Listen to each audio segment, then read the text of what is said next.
সুপ্রভাত বন্ধুরা, শুরু করছি আজ চিন্তনের মুখ্য বার্তা। আজ ৩রা জুন, সোমবার। আজকের আন্তর্জাতিক খবর। অবস্থানে অনড় নেতানিয়াহু, রাফায় হামলা অব্যাহত। গাজার সমর্থনে উত্তাল ব্রুকলিন। নতুন যুদ্ধবিরতি পরিকল্পনায় ক্ষোভ, জোট সরকার ভেঙে দেবার হুমকি ইসরায়েলের দুই মন্ত্রীর। সৌদি আরবের স্কুলের পাঠ্য বই থেকে উধাও প্যালেস্টাইনের মানচিত্র। ইসরায়েলকে অস্ত্র বিক্রির অভিযোগে জার্মানির বিরুদ্ধে মামলা।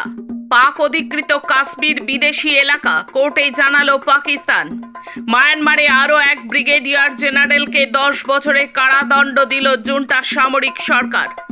দক্ষিণ আফ্রিকা নির্বাচনে 30 বছরের সবচেয়ে কম ভোট, মাত্র 40% পেয়ে জয়লাভ করল আফ্রিকান ন্যাশনাল কংগ্রেস।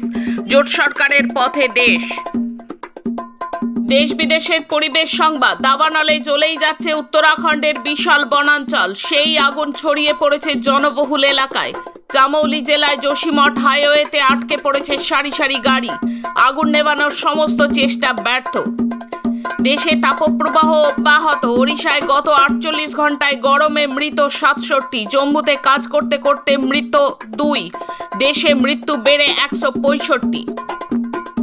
দেশের নির্বাচনী সংবাদ। গত 19 এপ্রিল বিধানসভা নির্বাচন হয়েছিল অরুণাচলে এবং সিকিমে। গণনা শুরু হয় গতকাল, এখন প্রায় শেষের মুখে। অরুণাচলে আবার সংখ্যাগরিষ্ঠতা পেতে চলেছে শাসক দল বিজেপি এবং সিকিমে নিরঙ্কুশ সংখ্যাগরিষ্ঠতার পথে বর্তমান মুখ্যমন্ত্রী প্রেম সিংহ তামাংয়ের দল সিকিম ক্রান্তিকারী মোর্চা। আজ রাজ্যে বারাসাত এবং মথুরাপুরের 2টি বুথে পুনর্নির্বাচন। অসংখ্য বুথে অনিয়মের অভিযোগ থাকলেও 2টি বুথে পুনর্নির্বাচন দিয়ে মুখ রক্ষার চেষ্টা কমিশনের।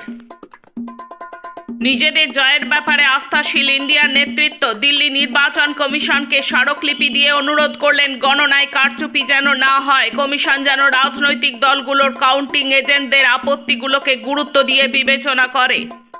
বিজেপি বাংলায় ক্ষমতায় এলে উত্তরপ্রদেশের মতো এনকাউন্টার হবে। সুকান্তর বিতর্কিত মন্তব্য ঘিরে চাঞ্চল্য।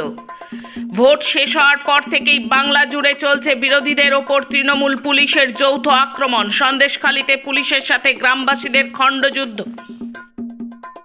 ভোট পরবর্তী হিংসায় নদিয়ায় খুন 1 আজ নির্বাচন কমিশনে যাচ্ছে সিপিআইএম এর রাজ্য নেতৃত্ব। মনস্তাত্ত্বিক যুদ্ধে হারলে চলবে না। শেষ ভোট গোনা পর্যন্ত সজাগ দৃষ্টি নিয়ে বসে থাকতে হবে গণনাস্থলে, বার্তা অধীরের। অন্যান্য খবর। বামপন্থীদের গর্ব বাঁকুড়ার আরাত্রিকা সারেগামাপার মূল পর্বে। রিয়ালিটি শোতে একের পর এক গণসঙ্গীত গেয়ে মূল পর্বে পৌঁছানোর নিদর্শন আর নেই। চ্যাম্পিয়ন হই আর না হয়ে লালনের গান, মানুষের গান, ধর্মীয় বিদ্বেষ বিরোধী গান পৌঁছে দিতে চায় দেশের প্রতিটি কোণায়। সলিল চৌধুরী আমার অনুপ্রেরণা, জানালেন আরাত্রিকা। দেশ জুড়ে হিংসা, অসহিষ্ণু রাজনীতির মধ্যে গেয়ে ওঠা চিৎকার কর মেয়েকে নিয়ে শুভবুদ্ধি সম্পন্ন বাঙালিরা আজ গর্বে আপ্লুত। শালবনীতে হচ্ছে না সৌরভের ইস্পাত কারখানা, গর্বে তাও হলেও হতে পারে, জানালেন সৌরভ।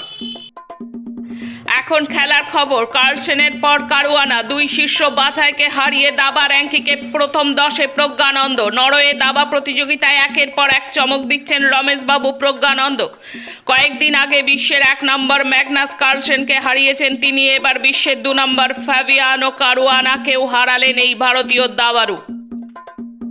অমিত পাঙ্গাল দ্বিতীয় বিশ্ব বাছাই পর্বের কোয়ার্টার ফাইনালে চীনের চুয়াং লিউকে পরাজিত করে রবিবার প্যারিস অলিম্পিক গেমস 2024-এর যোগ্যতা অর্জন পর্বের জন্য নিশান দেবের পরে একমাত্র দ্বিতীয় পুরুষ ভারতীয় বক্সার হয়েছেন। আজকের মুখ্য বার্তা এই পর্যন্ত। নমস্কার।